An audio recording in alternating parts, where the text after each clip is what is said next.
Pour comprendre l'histoire des pensionnats amérindiens, il faut remonter à l'époque de la colonisation du Canada, à la fin du XVIIe siècle. Les Français et les Britanniques se partagent les différents territoires des peuples autochtones, qui y vivent depuis plus de 12 000 ans. Commence alors un véritable processus d'éradication de ces peuples. Comme aux États-Unis et dans le reste du Canada, les colons évangélisent les autochtones, afin de les couper de leur culture ancestrale.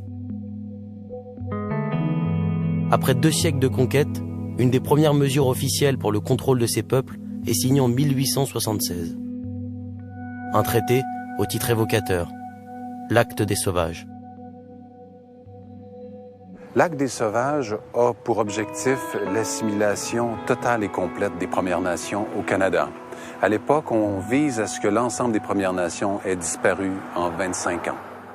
Dans ce processus d'éradication, les peuples indiens sont privés d'une grande partie de leur richesse. Un autre outil redoutable et méconnu est mis en place pour leur assimilation, les pensionnats. Des dizaines de milliers d'enfants amérindiens y sont déportés pendant des décennies.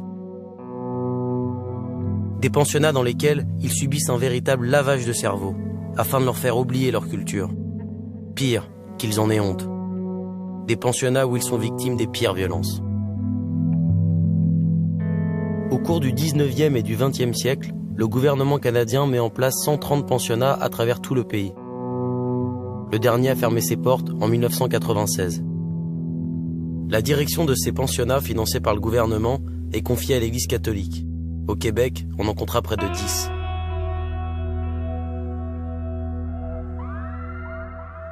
C'est dans cette région francophone que j'ai décidé de me rendre pour enquêter sur cette terrible histoire.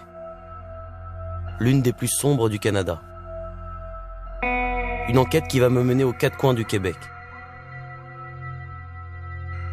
Mon voyage sur les traces de ce passé débute dans le nord, près du lac Saint-Jean, où j'ai fait la rencontre d'anciens pensionnaires, qui ont accepté de revenir avec moi sur ce chapitre traumatisant de leur existence.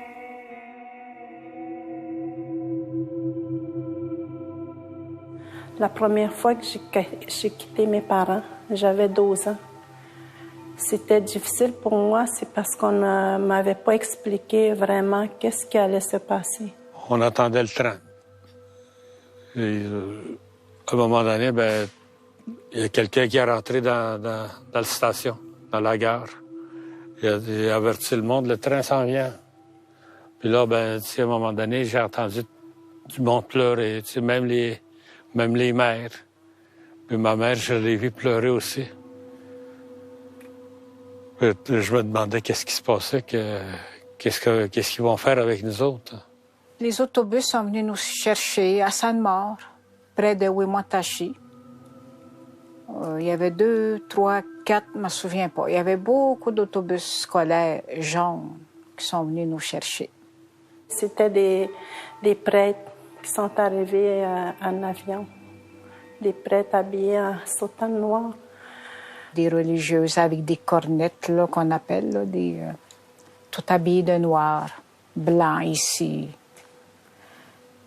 C'était eux autres qui nous faisaient embarquer dans le train. Là, je voulais pas embarquer, puis là, il y a quelqu'un qui m'a arraché des bras de ma mère. Puis là, il m'a poussé dans le train. Tout ce que mon grand-père a fait, là, il a posé sa main sur ma tête. Je suis partie comme ça. Moi, je ne savais pas combien de temps j'allais partir.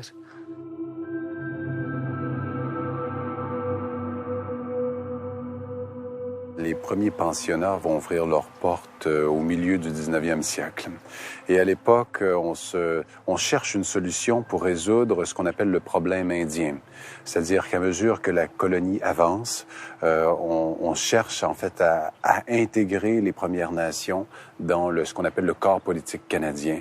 Et à l'époque, on s'était dit, dans cette supposée grandeur d'âme, on ne les tuera pas physiquement, mais on va aller les tuer intérieurement.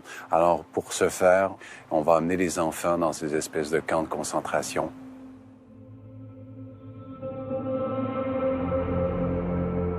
Mais si les parents ne voulaient pas, alors, soit on leur flanquait une amende, mais généralement ils ne pouvaient pas payer, soit on les envoyait carrément en prison. de toute façon, votre enfant, il était arraché de vos bras, soit par le missionnaire qui décidait de le mettre lui-même dans l'autobus, soit si de temps en temps, il est arrivé certains cas où c'est carrément la Gendarmerie royale du Canada qui était présente et qui prenait les enfants et comme des paquets, les flanquait dans le train ou l'autobus. Il faut prendre, si je puis dire, enfin c'est pas de moi d'ailleurs, le mal à la racine, c'est-à-dire arracher les enfants à leurs parents, les civiliser et ensuite, comme ça, eux-mêmes pourront transmettre ça à leurs propres enfants. Dans l'idée que sinon, si on les laisse à leurs parents, ça sert à rien parce qu'ils vont quand même acquérir les mauvaises habitudes de leurs parents et on aura investi pour rien. Quand on est arrivé, de mes souvenirs, on était toutes assis, un après l'autre, en silence. On nous a dit de changer nos vêtements. On nous a demandé d'enfiler une tenue, toute pareille. Gris, je crois, avec une blouse blanche. On a eu nos numéros. Là, c'est là que ça a commencé. Tout le temps, il fallait qu'on se souvienne de numéros qu'on avait. Parce qu'on ne fonctionnait pas de numéro. Ils nous ont envoyés dans les douches, puis ils nous ont coupé les cheveux. Ma mère faisait des tresses. Parce que les cheveux, là, c'est sacré pour nous. Ils nous ont comme rasé la tête avec un clipper électrique.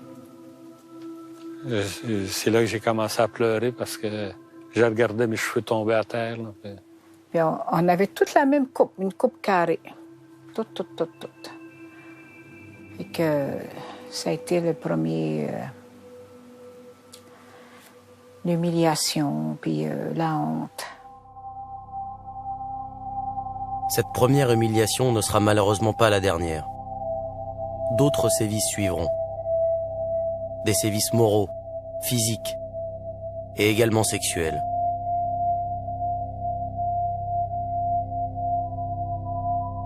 Très vite, Marcel et moi avons noué une relation de confiance. Il m'a alors proposé de lui rendre visite, chez lui, pour rencontrer sa famille. Ils vivent tous ensemble en forêt, dans ce que Marcel appelle son domaine. Je les retrouve lors d'un rite traditionnel, un cercle de parole où chacun se purifie avant d'écouter les autres et de parler.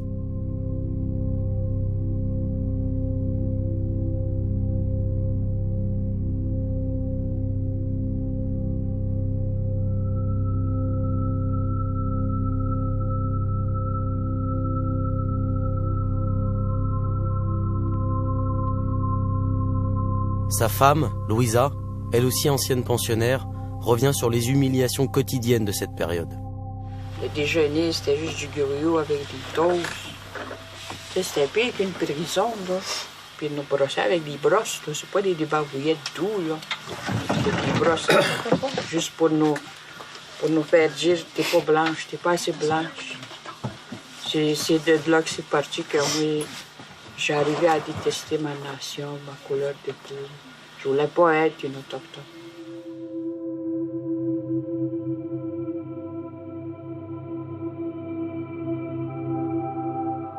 Il fallait faire attention parce qu'il fallait aussi qu'on parle uniquement le français.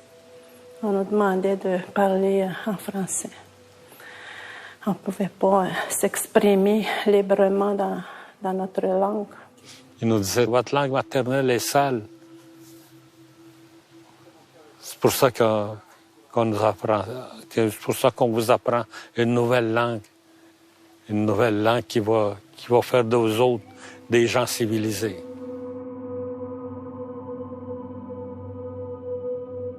Les enfants qui arrivaient là, dans l'immense majorité des cas, ne parlaient pas un mot de français ou d'anglais pour ceux qui étaient anglophones. Donc ils arrivaient dans un contexte où on les obligeait à se tenir en rang, à aller à la messe tous les matins, à être ultra disciplinés, à manger en silence, des choses qu'ils connaissaient pas, donc une nourriture qui leur était complètement étrangère, à vivre dans des bâtiments alors que avec plein de murs, avec aucune liberté, enfin un contraste absolu. On ne peut pas être plus absolu que ce qu'ils venaient de quitter, où on apprenait dans leur contexte à avoir des enfants autonomes le plus tôt possible, à prendre des initiatives, à aider les parents. Là, ils étaient dépouillés de tout. Vous avez beaucoup d'enfants qui vont réagir à leur manière d'enfant, hein, des grèves de la faim, des enfants qui tombent malades, des enfants qui deviennent énurétiques alors qu'ils l'ont jamais été, et puis qui sont brutalement punis. Les punitions corporelles étaient tout à fait courantes au Canada, y compris au Québec.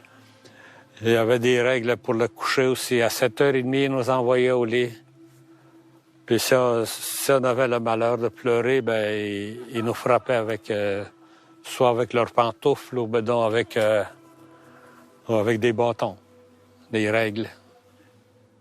Moi, il y a une chose qui m'a particulièrement marquée.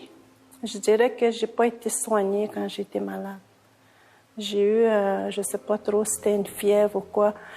Je suis restée pendant, je ne sais pas combien de temps, toute seule dans le dortoir. 5 personnes viennent me soigner.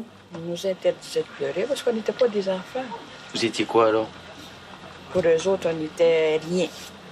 Ils se donnaient un plaisir à nous faire souffrir. Ils ont vraiment tout utilisé pour nous assimiler. Ouais. Ils ont même utilisé des films de cow-boy. Quand on jouait au cow-boy. Il n'y a personne qui voulait être un Indien. Un Indien, c'est méchant. C'est un barbare. C'est pas civilisé. Parce que c'est de même qu'on nous traitait au pensionnat. Les fêtes de l'école, toutes les préparations et autres, les enfants étaient déguisés, par exemple. Alors, la bonne intention, c'est de dire on va les déguiser en Amérindiens. On les déguisait en Indiens d'Hollywood. Et en fait, ils se sentaient complètement ridicules, avec des petites plumes sur la tête, de choses qui leur rappelaient même pas leurs parents, puisqu'ils n'avaient jamais vu leurs parents être comme ça. Ils n'étaient pas habillés comme eux. Donc, ils se retrouvent aux mains d'étrangers qui ne parlent pas leur langue, obligés de parler une autre langue que la leur, et où on leur dit que tout ce qu'ils sont, tout ce dont, là d'où ils viennent, l'origine de leurs parents, c'est pas bien, et qu'on va les transformer. Alors c'est un choc, j'allais dire cosmique pour ces enfants-là. C'est